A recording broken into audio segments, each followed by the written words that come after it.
wabarakatuh. Perkenalkan, nama saya Alina Fiana. Nama saya Mariandini. Saya Farhan India.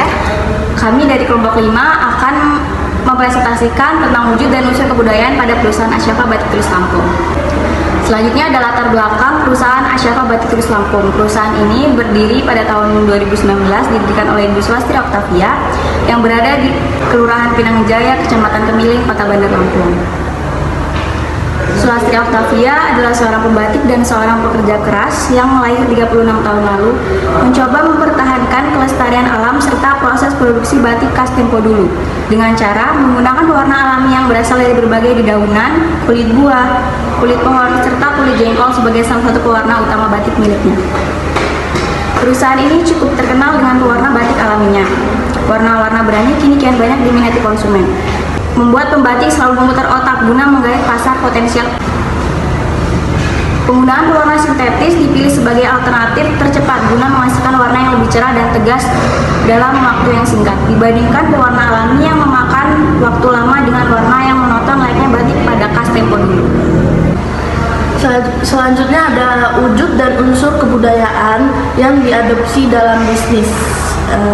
Yang pertama ada kesenian, yaitu pada kesenian batik ini menghias kain menggunakan lilin dengan metode pencelupan warna.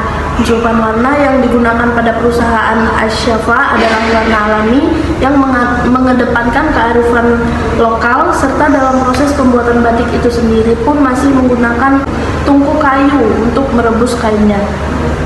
Selanjutnya ada bahasa, yaitu motif-motif yang digunakan dalam batik seringkali mencerminkan bahasa simbolis. Setiap motif dapat mewakili cerita, filosofi, atau nilai-nilai budaya tertentu.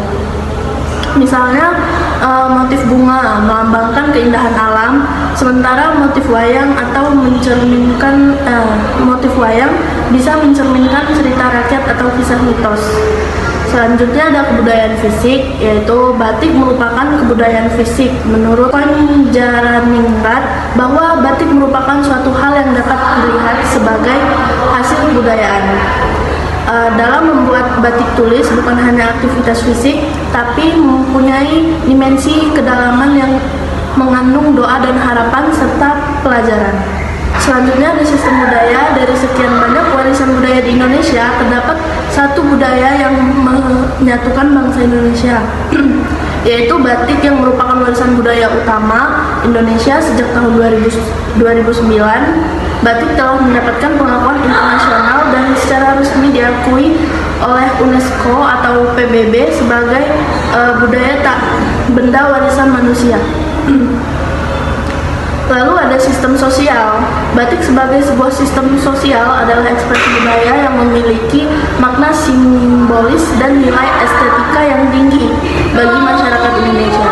Keunikan yang indah itu membentuk karakter bangsa yang membedakan dengan bangsa lain sehingga dapat menjadi jati diri bangsa. Lalu ada sistem ekonomi, merupakan sebuah kekayaan budaya Nusantara yang memiliki potensi begitu besar dalam aspek ekonomi kreatif di Indonesia. Batik dapat dikembangkan ke berbagai subsektor ekonomi kreatif yang ada, mulai dari fashion, kerajinan, dan seni. Selanjutnya ada religi. Membatik dianggap sebagai kegiatan spiritual yang membutuhkan konsentrasi, kesabaran, dan jiwa yang bersih. Pada zaman dahulu, batik juga berfungsi sebagai doa. Keistimewaan batik ini tidak hanya pada pembuatannya, tetapi juga terletak pada motifnya yang menyimpan beragam makna simbolik. Ada doa, harapan, obat, wibawa, status sosial, dan bahkan ada nilai religi sendiri di balik setiap motif yang ada. Jadi, batik merupakan karya seni yang sakral pada zaman dahulu. Dan selanjutnya ada sistem teknologi. Batik merupakan perpaduan antara seni dan teknologi. Teknologi telah menyentuh berbagai bidang dan berhasil mengubah perilaku manusia, termasuk pula dalam menyikapi pembuatan produk seperti pada kerajinan batik. Tak bisa dipungkiri bahwa setiap perkembangan teknologi selalu menjanjikan kemudahan, efisiensi, serta peningkatan produktivitas. Dan yang terakhir ada sistem pengetahuan.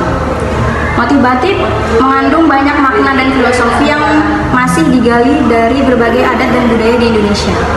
Batik dalam hal ini memiliki hubungan yang sangat erat dengan sistem pengetahuan. Pembatik harus memiliki pengetahuan bagaimana cara meminta kapas menjadi kain, cara menggunakan canting batik, dan pada proses pewarnaan seorang bagaimana cara mewarnai batik dengan benar. Batik juga harus dicelupkan warna-warna yang berbeda guna menghasilkan perpaduan yang menarik, elegan, dan tidak melenceng dari ciri khas batik itu sendiri. Selanjutnya ada nilai budaya yang terdapat dalam perusahaan Asyafa Batik Tulis Lampung. Yang pertama adalah kreativitas. Kreativitas menjadi kunci utama dalam berbisnis batik di tengah ketatnya persaingan. Banyak sekali perusahaan batik di Lampung, tetapi tidak banyak yang menggunakan pewarna alami sebagai pewarna batiknya. Berani berinovasi dan mencoba hal yang berbeda dengan perusahaan lain membuat perusahaan Asyafa cukup terkenal dengan pewarna alaminya, yaitu dari dedaunan, kulit jengkol, kunyit, indigo vera, dan kulit kayu mahoni. Selanjutnya adalah inovasi. Inovasi merupakan hal yang penting dalam menciptakan desain batik yang unik. Sebuah penelitian menemukan bahwa keinginan untuk mempelajari dan menguasai teknik batik merupakan salah satu unsur perubahan budaya yang dapat mempengaruhi konsep inovasi batik. Yang ketiga adalah nilai-nilai tradisional. Batik merupakan produk budaya Indonesia yang memadukan seni dan teknologi, serta kaya akan makna dan filosofi. Motif-motif dalam batik sendiri seringkali mendapatkan inspirasi dari adat dan budaya setempat. Selanjutnya, batik juga dapat menjadi pertukaran budaya dan kolaborasi antar negara dan budaya. Misalnya pada tahun 2013 lalu, 6 pengrajin batik asal Solo, Jawa Tengah memproduksi kain batik yang diekspor ke Jepang untuk dijadikan yukata bagi 6 pegulat sumo dalam rangka merayakan 55 tahun hubungan diplomatik antara Indonesia dan Jepang. Yang terakhir adalah kesimpulan, batik sebagai salah satu kekayaan kebudayaan Indonesia yang telah mendapatkan pengakuan dunia harus terus dilestarikan. Generasi muda hendaknya belajar memahami seluk-beluk, sejarah, motif, dan makna batik. Dengan adanya gempuran dahsyat budaya asing yang mengalir dalam derasnya era globalisasi, maka bangsa Indonesia sudah sepatutnya mengambil sikap, yaitu mempertahankan nilai-nilai melalui karya seni batik yang menjadi ciri khas bangsa Indonesia.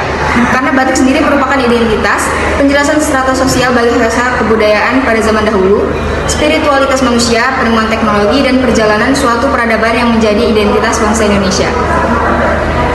Sekian presentasi dari kelompok kami. Kami akhiri. Wassalamualaikum warahmatullahi wabarakatuh.